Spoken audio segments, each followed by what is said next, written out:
Allô tout le monde! Aujourd'hui, on s'attaque au plan du journal intime. Et là, je sais, le mot plan, ça peut faire peur, on pense tout de suite à quelque chose de plate et de compliqué, mais oubliez ça. On va voir ensemble que c'est vraiment juste un outil super pratique pour que nos souvenirs soient bien racontés. Bon, alors c'est quoi ce fameux plan? Pensez-y pas comme à une structure rigide, là. C'est pas une prison pour vos idées. Au contraire, c'est plutôt une recette de cuisine. Ouais, la recette secrète, si vous voulez, pour que votre souvenir, votre histoire soit vraiment savoureuse puis réussie à chaque fois. Cette recette-là, elle est super simple. Il y a juste 3 étapes. D'abord, l'introduction, on met la table. Ensuite, le développement, c'est le plat principal, le gros morceau. Et on finit avec la conclusion, la petite touche finale. On va regarder ça en détail.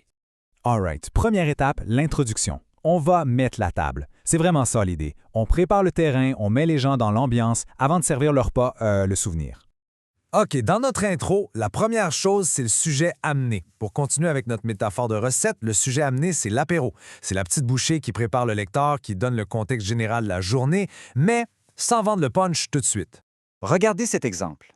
Aujourd'hui, c'était une de ces journées où l'univers semblait décidé à tester ma résilience. Ah, on sent tout de suite le mood, hein? On sait que la journée n'a pas été facile, mais on ne sait pas encore pourquoi. Ça, c'est un sujet amené parfait. Ça pique la curiosité. Bon, après l'apéro, qu'est-ce qu'on fait? On annonce le plat principal. C'est exactement ça, le sujet posé. Là, on est plus direct, on dit clairement de quoi on va parler. C'est quoi l'événement marquant de la journée? Par exemple, la journée a commencé avec la tragédie du petit déjeuner. Bang! On sait exactement où on s'en va. Le cœur de l'histoire, ça va être ça. C'est clair, c'est net, on a notre focus. OK, on a mis la table, on a annoncé le menu. C'est l'heure du plat principal, le développement.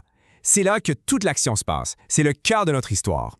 Et pour que notre plat principal soit bon, il y a un guide super important à suivre, l'ordre chronologique. On raconte les choses comme elles se sont passées, du début à la fin, du matin jusqu'au soir. C'est pas plus compliqué que ça.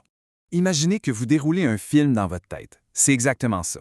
On raconte ce qui s'est passé, on ajoute les détails croustillants, les actions, peut-être même ce que les gens ont dit, bref, tout ce qui rend l'histoire vivante et intéressante. Le plat principal est terminé, tout le monde est content. Mais il manque quelque chose, non? La petite touche finale. C'est le temps de la conclusion. Et oui, la conclusion, c'est le dessert. C'est pas le temps de raconter une nouvelle péripétie. Non, c'est le moment de partager une émotion, une réflexion, de se demander « OK, qu'est-ce que j'ai retiré de cette journée-là? » C'est ça qui donne un sens à notre histoire et qui la rend mémorable. OK. Avant de passer à la pratique, j'ai quelques petits trucs du chef pour vous. Des petits conseils pour que votre recette soit parfaite, surtout si vous êtes en situation d'examen. Il y a 3 choses super importantes à ne pas oublier. 1. On écrit « je ». C'est un journal intime, c'est personnel. 2. Le temps de verbe, c'est le passé composé. On raconte quelque chose qui est déjà arrivé.